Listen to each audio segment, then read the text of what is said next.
ಕೌನ್ಸಿಲರ್ಸ್ಗೆ ಒಂದು ಕಮಿಟಿ ಇದಕ್ಕೋಸ್ಕರ ಒಂದು ಕಮಿಟಿ ಮಾಡಿ ನೀವು ಕೌನ್ಸಿಲರ್ಸ್ ಹೋಗಿ ಚೆಕ್ ಮಾಡಿ ಅಲ್ಲಿ ಹಾಕಿರೋ ನಿಜಾನ ಏನ್ ಹಾಕಿದಾರೋ ಅವ್ರು ಲಿಸ್ಟ್ ತಗೊಳ್ಳೋಣ. ಆ ಲಿಸ್ಟ್ ಪ್ರಕಾರ ಹಾಕಿದಾರ ಇಲ್ವಾ ಚೆಕ್ ಮಾಡಿ.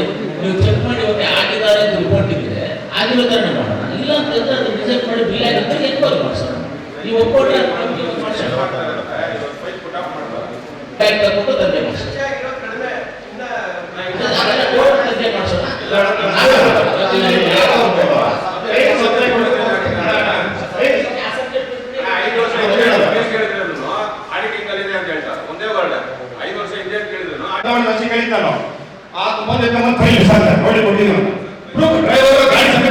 ಗಾಡಿಗೆ ಟೈರ್ ಹಾಕಿದ್ದೀರಾ GPS ಫೋಟೋ ಕೊಡಿ ಯಾವ ಗಾಡಿ ತೋರಿಸಿ ನೋಡ.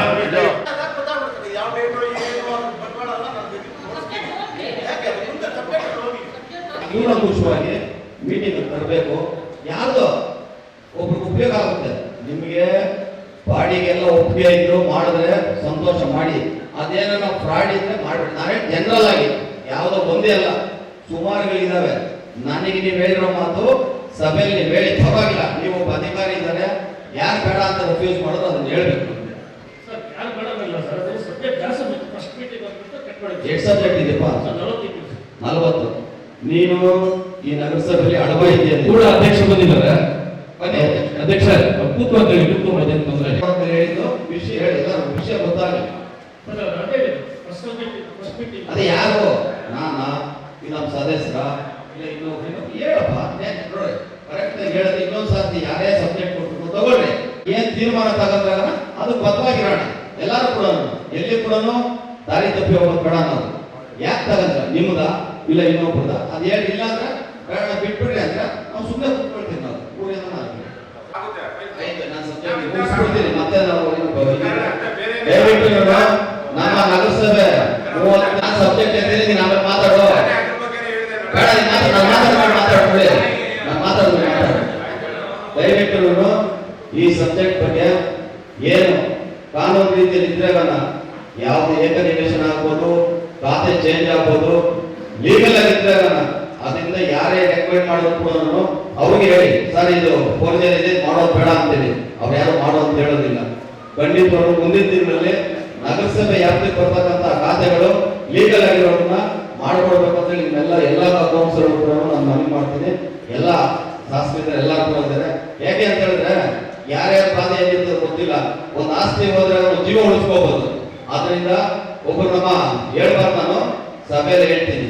ಅದು ಕೆಲವರು ಅಧಿಕಾರಿಗಳು ಗೊತ್ತಿದೆ. ನಮ್ಮ ಯೂತ್ ಕಾಂಗ್ರೆಸ್ ಅಧ್ಯಕ್ಷರು ರಾಜೇಂದ್ರ ಅಂತಿದ್ರು.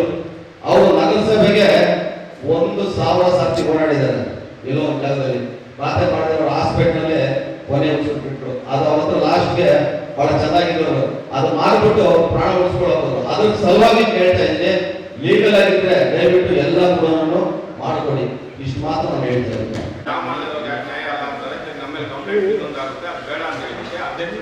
ಲೀಗಲ್ ತಗೊಂಡು ಮತ್ತೆ ನೆಕ್ಸ್ಟ್ ಸಭೆಯಲ್ಲಿ ಎಲ್ಲ ಒಂದೇ ಸರಿ ಮಾಡ್ಕೊಳ್ಳೋಣ ಅಂತ ಹೇಳಿದ್ರು. ಅದಕ್ಕೋಸ್ಕರ ಕಡಿಮೆ ಆಗಿದೆ. ಅದಕ್ಕೋಸ್ಕರ ಆ ಥರ ಸಂಬಂಧಪಟ್ಟದ್ದು ಯಾವುದು ಇರಲಿಲ್ಲ.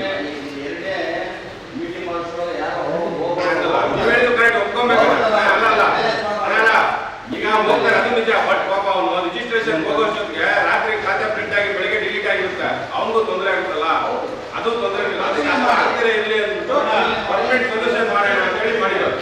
ನೀವೇನೇ ಹೇಳಿಲ್ಲ ಸಬ್ಜೆಕ್ಟ್ ಅಲ್ಲಿ ಕೊಟ್ಟಿದ್ದೀವಿ.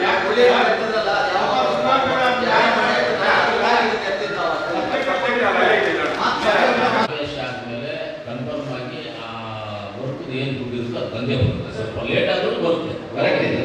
ಆಮೇಲೆ ಕೆಲಸ ಏನಕ್ಕೆ ನಿಲ್ಲಿಸ್ತಾರೆ ಅಂತ ಹೇಳಿದ್ರೆ ಒಂದು ಇದಿರುತ್ತೆ. ನೀವು ಇಷ್ಟು ಕೆಲಸ ಮಾಡಿದ್ಮೇಲೆ 20% ಕೆಲಸ ಮಾಡಿದ್ಮೇಲೆ ಇಷ್ಟು ದುಡ್ಡು ಕೊಡ್ತೀವಿ, 50% ಕೆಲಸ ಮಾಡಿದ್ಮೇಲೆ ಇಷ್ಟು ದುಡ್ಡು ಕೊಡ್ತೀವಿ ಅಂತ ಇರುತ್ತಲ್ಲ. ಕೆಲಸ ಮುಗಿದಿದೆ ಅಂತ ಯೂಸಿಂಗ್ ಸಬ್ಜೆಕ್ಟ್ ಇದೆ. ಗೊತ್ತಿಲ್ಲ. ಒಂದೇ ಚಾರ್ಜ್ ಆಮೇಲೆ ಯಾರು ಮಾಡ್ಕೊಂಡು ಕಾಲ ಇಟ್ಕೊಂಡು ಅವರು ತಿರ್ಗಾ ಟ್ರಾನ್ಸ್ಫರ್ ಮಾಡ್ಕೊಂಡು ಹೋಗ್ಬಿಡೋದು. ಇಲ್ಲಿ ಏನು ಬರ್ತಾ ಇಲ್ಲ ಆಫೀಸರ್ಸ್ ಅವರು, ನಮ್ಗೆ ಗೊತ್ತಾಗ್ತಾ ಇಲ್ಲ. ಆಗ ಕೋಲಾರ ಕೊಟ್ಟಿದ್ರೆ ಬರಲ್ಲ ಅಂತಾರೆ. ಏನು ಗೊತ್ತಿಲ್ಲ. ಕೋಲಾರ ಅಂದ್ರೆ ಒಳ್ಳೆ ಹಾಲು ಸಿಗೋ ಜಾಗ, ಒಳ್ಳೆ ಚಿನ್ನ ಸಿಗೋ ಜಾಗ, ಒಳ್ಳೆ ಸಿಲ್ಕ್ ಸಿಗೋ ಜಾಗ. ಇಲ್ಲಿ ಕರ್ನಾಟಕದ ಮತ್ತೆ ಮುಖ್ಯಮಂತ್ರಿ ಕೊಟ್ಟಿರುವಂತ ಜಾಗ ಇದು ಅಂತ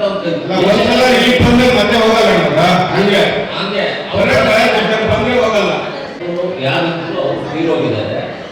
ಮಾನವೀಯತೆ ದೃಷ್ಟಿಯಿಂದ ಇವಾಗ ಏನು ಮಾಡಬೇಕು ಅಂತ ಅಧಿಕಾರಿಗಳು ಮಾಡ್ಬೇಕಂದ್ರೆ ಮೇನ್ ಕಾಂಟ್ರಾಕ್ಟ್ ಯಾರು, ಅವ್ರಿಗೇನು ಪೇಮೆಂಟ್ ಮಾಡಿದ್ದೀರಾ, ಇವಾಗ ಅಲ್ಲಿ ಕೆಲಸ ಮಾಡಿದ್ದು ನಿಮ್ಗೆ ಗೊತ್ತಿರುತ್ತೆ, ಅಂದರೆ ಸಬ್ ಕಾಂಟ್ರಾಕ್ಟ್ ಯಾರು ಮಾಡಿದ್ರು ಅಂತ ಗೊತ್ತಿರುತ್ತೆ ಕೆಲಸ ನಿಮಗೆ. ಆ ದೃಷ್ಟಿಯಿಂದ ಅವ್ರು ಕಲ್ತ್ಬಿಟ್ಟು ಮಾತಾಡಿ ಅವ್ರು ಬ್ಯಾಲೆನ್ಸ್ ಇರೋದನ್ನ ಕೊಡಿಸಿದ್ದೇನೆ. ಅಂದರೆ ಇದನ್ನು ನಾವು ಬಿಲ್ ಕೊಡಬೇಕಾದ್ರೆ ಮೇನ್ ಕಾಂಟ್ರಾಕ್ಟ್ಗೆ ಸಬ್ ಕಾಂಟ್ರಾಕ್ಟ್ ಕೊಡೋದಿಲ್ಲ, ಆದರೂ ಅದು ಕರೆಸಿ ಮಾತಾಡಿ ಯಾಕಂದ್ರೆ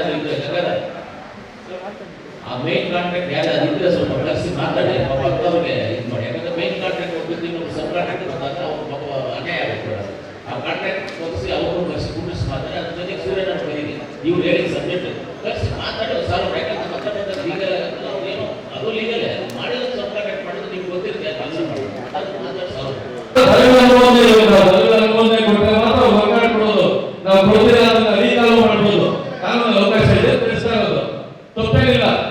ದಯವಿಟ್ಟು ಸದಸ್ಯ ಏನು ಅಧ್ಯಕ್ಷ ಹೇಳಿ ನಾನು ಕೂತ್ಕೊಳ್ತೀನಿ, ಅಧ್ಯಕ್ಷ ಹೇಳಿ ನೀವು ಮಾತಾಡಿ ಸರ್, ನಾನು ಬೇಡ ಅಂತೀನಿ, ನೀವು ಮಾತಾಡಿ ನಾನು ಸುಮ್ಮನೆ ಕೂತ್ಕೊಂಡಿರ್ತೀನಿ, ತಪ್ಪೇನಿಲ್ಲ.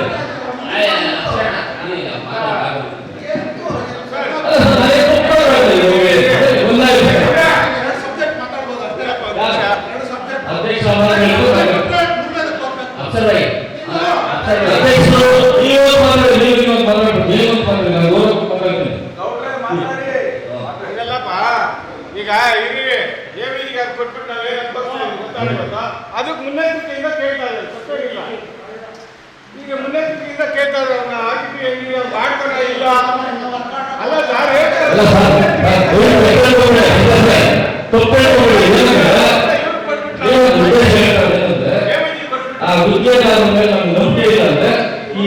ವಂಶೋದಯ ಆಸ್ಪತ್ರೆ ಕೋಲಾರದಲ್ಲಿ ಸಂಪೂರ್ಣ ಸುಧಾರಿತ ಮಕ್ಕಳ ಆರೈಕೆ, ಚಿಕ್ಕ ಸಮಸ್ಯೆಗಳಿಂದ ಮುಂದುವರೆದ ಆರೋಗ್ಯ ಸಮಸ್ಯೆಗಳವರೆಗೆ ಎಲ್ಲ ನವಜಾತ ಶಿಶುಗಳಿಗೆ ಮತ್ತು ಮಕ್ಕಳಿಗೆ ಎಮರ್ಜೆನ್ಸಿ ಶಸ್ತ್ರಚಿಕಿತ್ಸೆಯ ಅಗತ್ಯವಿರುವ ಮಕ್ಕಳಿಗೆ ಸಮಗ್ರ ಆರೋಗ್ಯ ರಕ್ಷಣೆಯ ಮೇಲೆ ಕೇಂದ್ರೀಕರಿಸುತ್ತೇವೆ.